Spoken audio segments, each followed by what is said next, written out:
ఇప్పుడున్న రోజుల్లో షుగర్ అనేది చాలా కామన్ అయిపోయింది. 100లో 70 మెంబర్స్‌కి షుగర్ వచ్చేస్తుంది. అది కూడా చిన్న ఏజ్ వాళ్ళకి కూడా వచ్చేస్తుంది.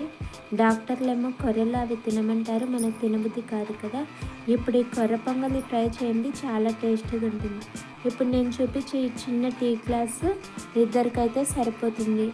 ఒక టీ గ్లాస్‌లో కొర్రలు నైట్ నానబెట్టుకొని పెట్టుకోవాలి. ఒక 2 టైమ్స్ వాష్ చేసుకొని మార్నింగ్ లేచిన తర్వాత కుక్కర్ పెట్టే ముందు ఇంకా ఒక 1/4 పెసరబ్యాళ్ళు వేసుకొని రెండునే మళ్ళీ ఇంకొకసారి క్లీన్ చేసుకొని ఒక గ్లాస్కి 6 గ్లాసులు ఎసరైతే పోసుకుంటున్నా నేను. సాల్ట్ వేయకుండా కుక్కర్ పెట్టుకొని దింపేసుకోవాలి. అంతలోకే పోపు పెట్టడం కోసము నార్మల్గా ఎలా పెడతారో అలాగే పెట్టేయచ్చు. ప్యాన్ హీట్ అయిన తర్వాత కొంచెం ఆయిల్, అలాగే కొంచెం ఎక్స్ట్రా టేస్ట్ కోసం అయితే గీ అయితే యాడ్ చేస్తున్నా. అలాగే ఆవాలు, జీలకర్ర, ఉద్దిబ్యాళ్ళు, శనగబ్యాళ్ళు ఇవి కొంచెం వేగిన తర్వాత మిరియాలు, అలాగే పల్లీలు కూడా కొంచెం వేగిన తర్వాత మనము ముందుగా కట్ చేసి పెట్టుకున్న జీడిపప్పు ముక్కలను అయితే వేస్తున్నాను.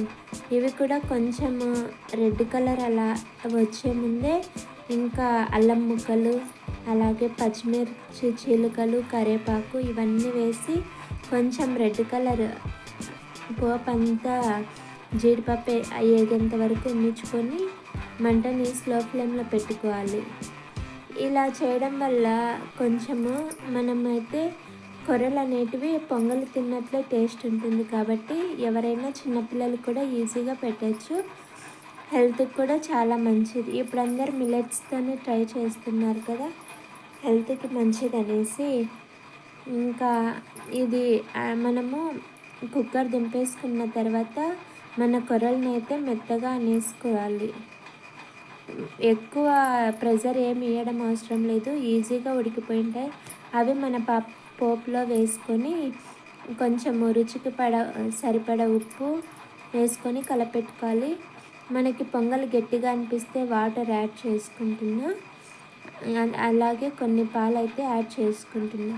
ఇంకొంచెం కమ్మదనం ఇస్తుంది అన్నట్లు. ఇవన్నీ ఉడికిన తర్వాత ఇంత లోపల మనమైతే పల్లీ చట్నీ అయితే చేసుకోవచ్చు. పొద్దున హడావిడి లేకుండా టేస్టీ అండ్ హెల్తీ బ్రేక్ఫాస్ట్ అయితే రెడీ అయిపోతుంది. Thank you for watching and subscribe for more video.